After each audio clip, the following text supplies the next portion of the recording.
ওম নমো ভগবতে বাসুদেবায়। জয় শ্রীকৃষ্ণ। রাধে রাধে। আগামী 11ই ডিসেম্বর থেকে 15ই ডিসেম্বর পর্যন্ত বৃষ রাশি তথা বৃষ লগ্নের জাতক জাতিকাদের ক্ষেত্রে সপ্তম ভাবে সূর্য শুক্রের মিলন থাকার কারণে তিনটি বিশেষ ঘটনা ঘটতে চলেছে আপনাদের জীবনে এই 11ই ডিসেম্বর থেকে 15ই ডিসেম্বরের মধ্যে। আপনার রাশির অধিপতি গ্রহ শুক্র এবং তেজস্বী সূর্য এই সময় আপনার সপ্তম ভাবে অর্থাৎ দাম্পত্যের ঘরে কিন্তু গোচর করছে, অর্থাৎ বিবাহ, জীবনসঙ্গী এবং ব্যবসায়িক অংশীদারিত্বের স্থানে কিন্তু অবস্থান করছে। এই অবস্থান খুবই সংবেদনশীল এবং গুরুত্বপূর্ণ বলে মনে করা হয়। তো শুক্রের প্রভাবে আপনার দাম্পত্য জীবনে মাধুর্য ও রোম্যান্স বৃদ্ধি পাবে। যারা একা আছেন বা একক জাতক জাতিকা, আপনাদের জীবনে নতুন কারো আগমন ঘটতে পারে বা নতুন কেউ আপনাদের জীবনে প্রবেশ করতে পারে। ব্যবসায়িক অংশীদারিত্বের জন্য এই সময় অনেকটাই শুভভাবে কাটবে। আপনার সামাজিক মর্যাদা ও পাবলিক রিলেশন অনেকটাই কিন্তু মজবুত হবে। অহংকারের সংঘাত, দেখুন সপ্তমভাবে সূর্যের অবস্থান কখনো কখনো জীবনসঙ্গী বা পার্টনারের সঙ্গে একটা অহংকারের সংঘাতকে কিন্তু সৃষ্টি করতে পারে বা তৈরি করতে পারে। তাই আপনার দিক থেকে সম্পূর্ণ নম্রতা বজায় রাখুন এবং পার্টনারের মতামতকে গুরুত্ব এবং সম্মান অবশ্যই দিন। দাম্পত্য সম্পর্কের ক্ষেত্রে সততা এবং স্বচ্ছতা বজায় রাখা অত্যাবশ্যকীয়ভাবে আবশ্যক হবে এই কটা দিনের মধ্যে। এরপরে অষ্টমভাবে মঙ্গল থাকছে এবং বুধ থাকছে। তো মঙ্গল ও বুধের অষ্টমভাবে গোচর একান্তই কিন্তু গবেষণামূলক ক্ষেত্রে, অপ্রত্যাশিত ধন প্রাপ্তির ক্ষেত্রে, হঠাৎ কোনো কিছু বিষয় পরিবর্তন আনার ক্ষেত্রে কিন্তু একটা প্রভাব ফেলবে।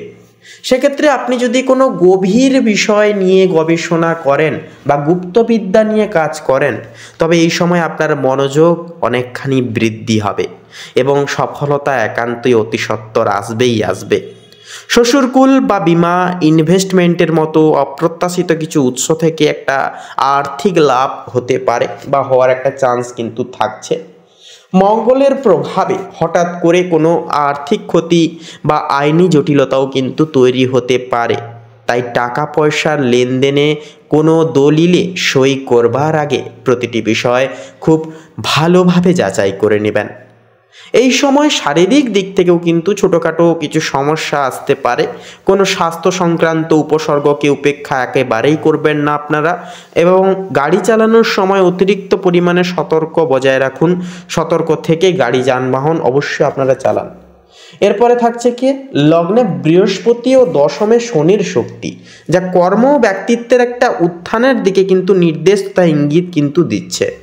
সৌভাগ্যের গ্রহ বৃহস্পতি আপনার লগ্নে এবং শনি আপনার দশমভাবে অর্থাৎ কর্মক্ষেত্রে ও পেশার স্থানে অবস্থান করছে। তো এই দুটি অবস্থানই আপনার জন্য অত্যন্ত শক্তিশালী এবং দীর্ঘমেয়াদী উন্নতির কিন্তু একটা ইঙ্গিত দেয়। লগ্নে বৃহস্পতি থাকার কারণে আপনার ব্যক্তিত্বের ঔজ্জ্বল্য ভাব বাড়বে, আত্মবিশ্বাস বাড়বে এবং আপনি যে সিদ্ধান্ত নেবেন তাতেই আপনার সম্মান বৃদ্ধি পাবে। স্বাস্থ্য অনেকখানি কিন্তু ভালো থাকবে এই সময়। দশমে, দেখুন দশমে শনি অবস্থান করে আপনার কর্মজীবনকে স্থিতিশীলতা প্রদান করবে এই সময়। আপনি যদি কঠোর পরিশ্রম করেন তবে আপনার পরিশ্রমের যোগ্য ফল কিন্তু আপনারা অবশ্যই পাবেন, তবে কিছুটা সাময়িক পরিমাণ কিন্তু বিলম্ব হতে পারে। পদোন্নতি বা নতুন কাজের একটা সুযোগ আসতে পারে। কোনো জায়গায় টাকা ফেঁসে আছে, টাকা প্রাপ্তি করতে পারছেন না, টাকা হাসিল করতে পারছেন না, তাহলে বলবো শনি যেহেতু অর্থাৎ ন্যায়ের দেবতা যেহেতু আপনাদের অর্থ এবং কর্মের ঘরে যেহেতু গোচর তথা বিরাজ করবে, সেহেতু আপনাদের পাওনাগুলোকে কিন্তু অনেকখানি পাইয়ে দেবে। তাছাড়াও বলবো এই সময় কোনো অপ্রত্যাশিতভাবে আর্থিক লাভ আশা না রাখাই কিন্তু ভালো হবে। পাশাপাশি বলবো লটারি বিনিয়োগকারী সংস্থাগুলির দিকেও কিন্তু একটুকু সাবধানের সহিত পদক্ষেপ নেবেন। অর্থাৎ আপনারা সেই সমস্ত দিকে কিন্তু যদি যান অবশ্যই আপনারা একটা পজিটিভ ফল কিন্তু পাবেন। সেহেতু বলবো বড়সড় ইনভেস্ট থেকে বিরত থাকবেন এবং লটারির দিকেও কিন্তু একটুকু সচেতনভাবে আপনারা পদক্ষেপ নেবেন, লটারি কাটবেন, এই বিষয়গুলি একটুকু দেখে শুনে চলবেন।